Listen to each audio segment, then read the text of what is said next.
সাত শ্রেণীর ব্যক্তিকে আল্লাহ তাআলা আরশের নিচে ছায়া দিবে কিয়ামতের দিন, যেদিন আকাশের সূর্যটা মাথার কাছে চলে আসবে, জমিনটা তামার জমিন হয়ে যাবে তৃষ্ণায়, মানুষের জিহ্বা বের হয়ে কুকুরের মতো নাভির সামনে ঝুলতে থাকবে। সূর্যের প্রচন্ড কিরণ আর তাপে মাথার মগজগুলো গলে গলে নাকের ছিদ্র আর কানের ছিদ্র দিয়ে ভাতের মাড়ের মতো টপ টপ করে বেয়ে বেয়ে পড়বে। আল্লাহর আরশের ছায়া ছাড়া সেদিন আর কোনো ছায়া থাকবে না। বিষ্ণু বললেন, সাত শ্রেণীর ব্যক্তিকে আল্লাহ তাআলা সেদিন আরশের নিচে ছায়া দিবে।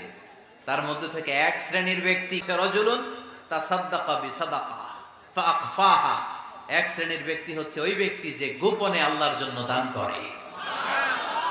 হাত্তা লা তা'লামু শিমালুহু মা তুনফিকু ইয়ামিনুহু, এমন গোপনে এসে আল্লাহর রাস্তায় দান করে দেয়, তার ডান হাত কি দান করেছে বাম হাত টের পায় না।